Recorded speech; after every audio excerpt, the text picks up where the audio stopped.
Hello, dear friends.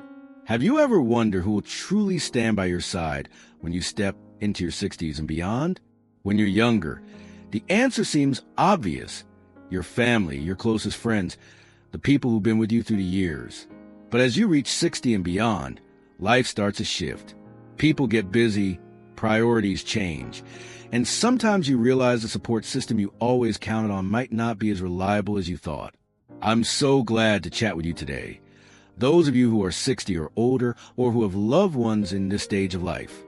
Today, we're going to explore 6 essential pillars of support that I believe can be more dependable than family as you age. This isn't about pushing loved ones away. It's about building a strong foundation so you can live independently, safely, and with joy, no matter what life brings. Think about it. When you were younger, you could easily lean on your kids or friends whenever you needed help. But as you get older, things aren't so simple anymore. Your children have their own families, busy jobs, and responsibilities. Friends might move away, or their health might not be what it used to be. So, how do you make sure you don't end up feeling lonely or dependent? That's exactly why I want to share these 6 pillars with you. They'll help you create a stable, self-reliant life, so you don't just survive, but truly thrive in your 60s and beyond.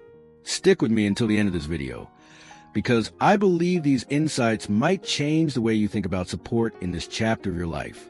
Let's start with the first pillar, one I believe is the most crucial foundation: financial stability.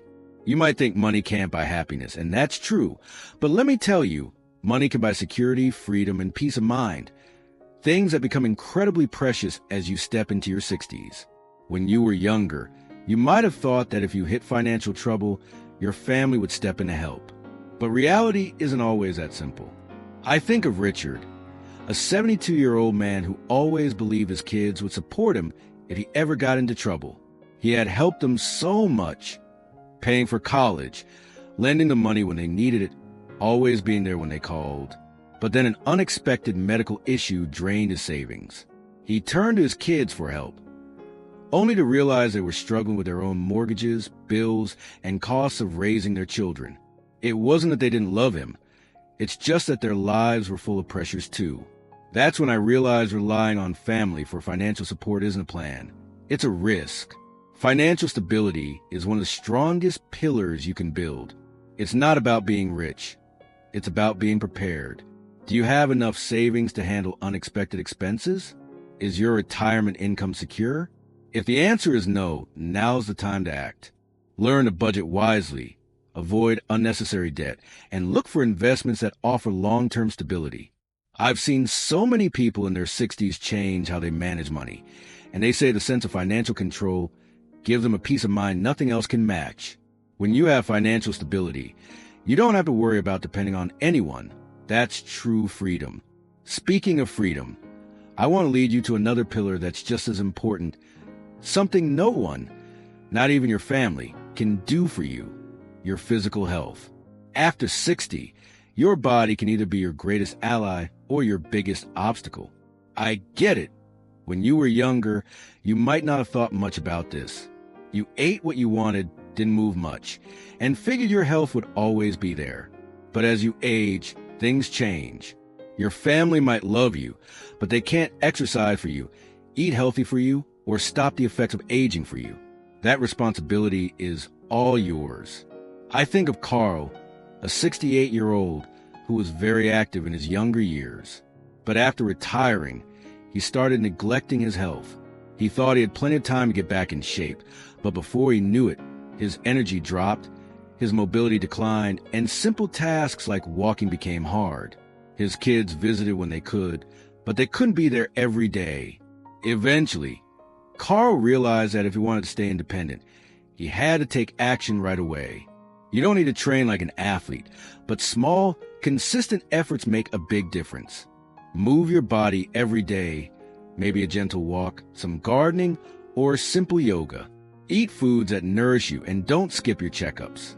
I've seen so many people in their 60s start paying more attention to their health, and they say they feel years younger just from these small changes. When you take care of your health, you're protecting your freedom and independence. Speaking of independence, I can't help but think of another pillar that's just as vital: your social connections.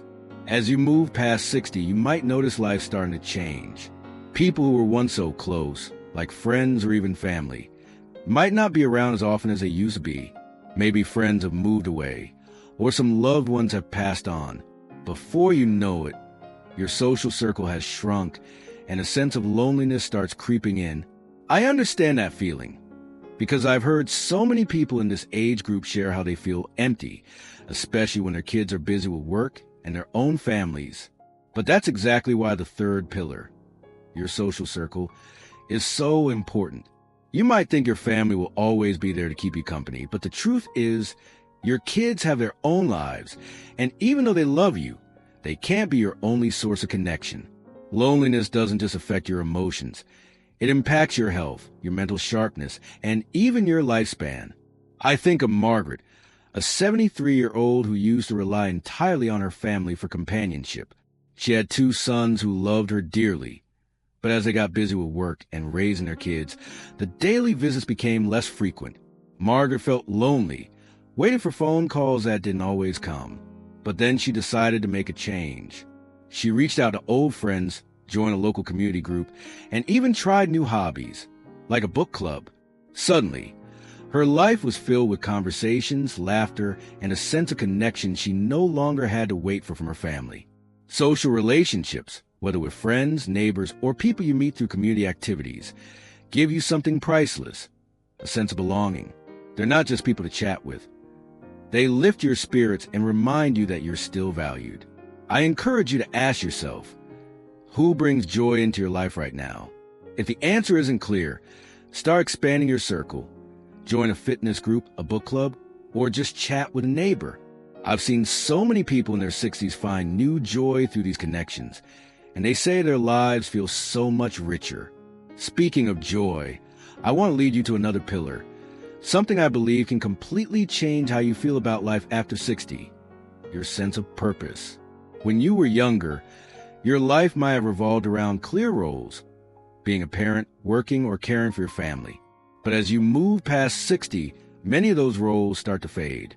You retire, your kids become independent, life slows down, and you might feel like you're no longer needed.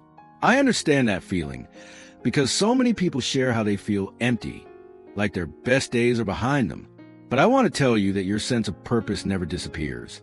It just evolves over time. Finding a new purpose is one of the most powerful pillars you can build. Your family might love you, but they can't give you purpose. That's something you have to find for yourself. I think of George, a 70-year-old retired engineer. When he first retired, he was excited to relax. But after a few months, he felt restless, like something was missing. His kids visited occasionally, but he still felt his life lacked meaning. Then he took action. He started volunteering at a local school, teaching kids how to make crafts. Before he knew it, he had a reason to get up every morning, something that made him feel valued. Purpose doesn't have to come from a job. It can be anything that makes you feel alive, learning a new skill, gardening, or setting personal goals. I know a 65-year-old woman who, after retiring, started painting. She says every painting she finishes gives her a sense of accomplishment she never had before. When you have purpose, your mind stays sharp, your emotions feel steady, and your life becomes full of meaning. The best part is you don't need to rely on anyone else to feel happy. You create that joy for yourself. Speaking of joy and self-reliance, I can't help but think of another pillar that's just as important: your ability to handle emotional challenges. Life after 60 isn't always easy.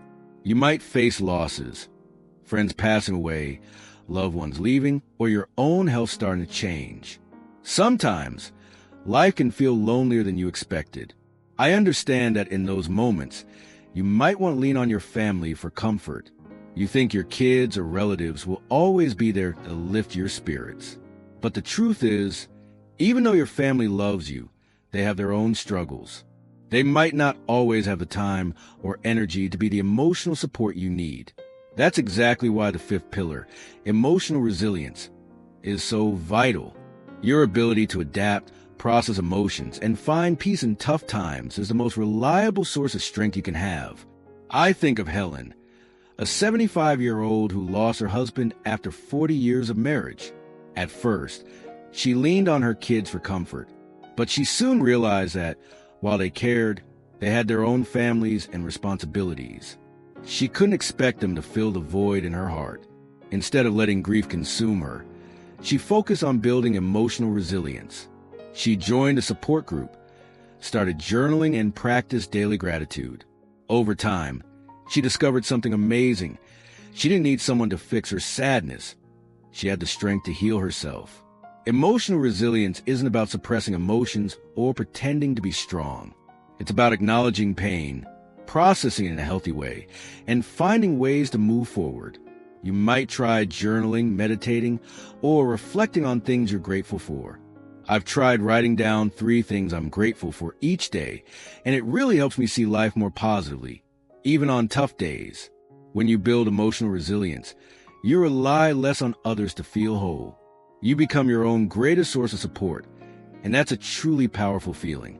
Speaking of strength, I want to lead you to the final pillar, something I believe is the key to thriving after 60, your ability to adapt. If there's one truth about life after 60, it's that nothing stays the same. People change, circumstances shift, and things you once relied on might not be as dependable anymore. I've seen so many people struggle in this stage because they cling to the past. They want things to stay as they were. But life doesn't work that way. The people who truly thrive after 60 are the ones who learn to adapt, stay open-minded, and embrace new possibilities. I think of Frank, a 78-year-old who was heartbroken when many of his friends moved away or passed on. At first, he felt lost, thinking this was just part of getting older, but then he decided to make a change. He learned how to use video calls to stay in touch with family far away, joined an online discussion group about history, and even made new friends through it. Instead of letting change defeat him, he grew with it. Adapting isn't just about accepting change. It's about seeking new opportunities. Maybe you try a new hobby, learn to use technology, or find different ways to connect. I know a 70-year-old woman who, after losing her spouse, decided to learn how to use a computer. She says joining online groups opened up a whole new world for her. When you learn to adapt, you'll see that every stage of life brings something new to embrace. As I think about everything we've explored together, I just want to say that life after 60 can be a meaningful journey if you have the right pillars of support. Financial stability keeps you self-reliant. Physical health preserves your independence. Your social circle brings joy. A sense of purpose gives you meaning. Emotional resilience helps you overcome challenges, and the ability to adapt opens new doors. These pillars don't just help you avoid loneliness or dependence. They give you the confidence to live fully at any age. I hope you'll try applying one of these to your life. Where will you start? Drop a comment below and let me know. Maybe you'll focus on your health or reconnect with an old friend.